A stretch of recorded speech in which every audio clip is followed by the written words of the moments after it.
l'Assemblée générale ordinaire et dire au bureau que rien n'est impossible. Quand je vous demandais, il y a moins de 1 mois, pour dire qu'on ne sera pas en fin d'année, il n'est pas question que nous soyons le 31 décembre et qu'on n'a pas encore organisé notre Assemblée générale. Et aujourd'hui, par la grâce de Dieu, nous pouvons dire que c'est chose faite. Donc c'est possible. En 2020, on n'a pas pu organiser l'Assemblée générale ordinaire.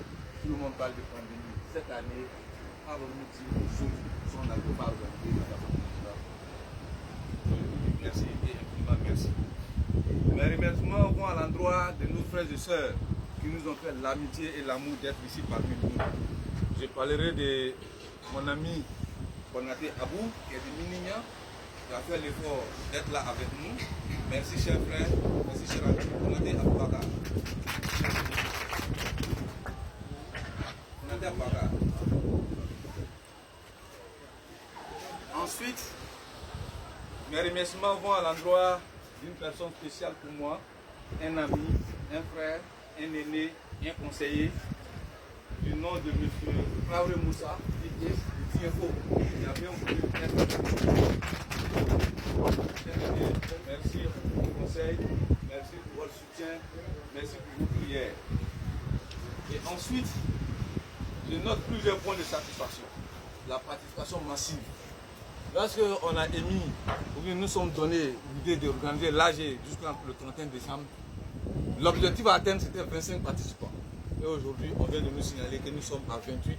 Au-delà, on s'est dit, cette fois-ci, on retient uniquement que les membres du bureau, et puis quelques invités, ainsi qu'un président de l'Assemblée nationale, de l'Assemblée ordinaire. Et aujourd'hui, nous sommes là, au-delà de 25 personnes, nous sommes à 28 et nous sommes ici présents avec le président de l'Assemblée générale que nous avons choisi, en la personne de notre aîné, de notre grand frère Sissé Issoufou, connu sous le nom de Sissé Mamiri ou Ados. Merci cher aîné d'être ici parmi nous.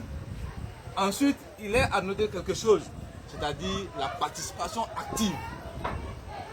Je vous assure que nous avons une petite expérience en organisation syndicale, mais vous pouvez dire que être à une deuxième AG et assister aussi à une participation active des participants, c'est à saluer. Nous partons à des AG souvent, même d'enseignants, pour trouver quelqu'un pour intervenir sur un thème, ça devient problématique.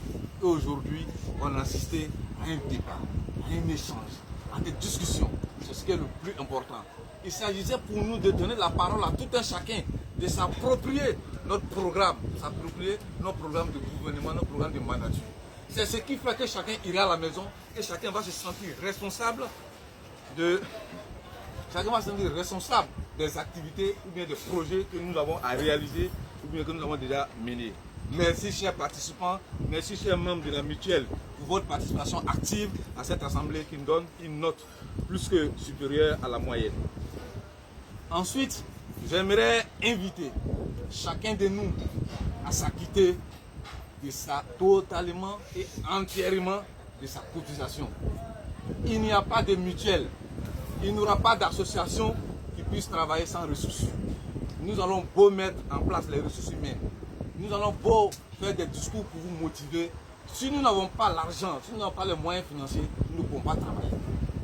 Vous allez remarquer aujourd'hui que sur 28 points, il y a seulement 6 qui sont réalisés, 5 en cours de réalisation. Donc 6 plus 5, on a 11.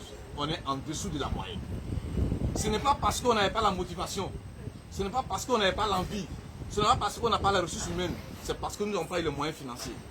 Aujourd'hui, il nous reste encore 2 ou 4 mois. Pardonnez, mettez les moyens à notre disposition pour nous permettre d'accomplir notre projet de management. Et je peux compter sur vous, car avec votre participation aujourd'hui, avec votre détermination, j'en suis sûr que ceux qui n'ont pas encore payé leurs cotisations, d'ici 1 mois, payeront leurs cotisations et vont encourager d'autres personnes à payer leurs cotisations. J'invite chacun de vous à nous aider à chercher les ressources financières pour pouvoir mettre de l'argent dans notre caisse. C'est ça que nous avons besoin aujourd'hui. Infiniment merci à tous les participants. Je dis un grand merci aujourd'hui à ma conseillère spéciale, à une amie, à une camarade que j'ai connue depuis les années 2000, aujourd'hui qui est devenue pour moi une soeur, une confidente, qui peut m'appeler à n'importe quel moment. Je me réveille la nuit à 1h du matin que j'ai une idée. Je n'ai pas peur de dire son mari va. Ce n'est pas mon problème. Je fais son téléphone et elle va décrocher. Président, si c'est toi, je décroche. Merci, chère soeur. Merci pour ta présence à côté de moi. Merci infiniment d'avoir accepté d'être la commissaire générale de notre cérémonie de dîner gala dédiée effectivement à une levée de fonds pour pouvoir nous permettre de réaliser nos projets. En l'acceptant, vous savez que la tâche est lourde, vous savez que c'est difficile, vous savez que ça sera pour vous de dégager le maximum de temps. Mais comme d'autres le disent, le temps appartient à Dieu, mais le temps nous appartient à nous tous. Sans fin, en fin de journée, je me dis que j'ai 24 heures et chacun essaie d'évaluer le soir. Pendant les 24 heures, qu'est-ce que j'ai fait concrètement pour pouvoir changer ma vie? J'ai pris 8 heures de temps pour dormir, de 21 heures jusqu'à 6 heures du matin. Je n'ai rien fait, je dormais presque inconscient. Et ensuite, pendant la journée active, ce qui me reste à faire, j'ai pris 2 heures de temps pour aller m'asseoir dans un café, j'ai pris 1 heure de temps pour solfer sur Internet, j'ai pris 2 heures pour aller. J'ai eu combien de temps pour construire ma vie? Et en fin de journée, on va dire, le président n'a pas fait ceci, telle personne va. Moi-même, qu'est-ce que j'ai apporté à ma propre vie, à la vie des autres? Merci infiniment à vous pour revenir sur le thème du moment de notre Atlantique nationale, l'Atlantique 3.0, en nous invitant pour nous connecter nous à l'humain. La mutualité a pour but de nous connecter à l'humain, c'est-à-dire travailler pour autrui, travailler pour les autres. Ensemble, nous pouvons vivre la Midosso, vivre Sokoro. Je vous remercie.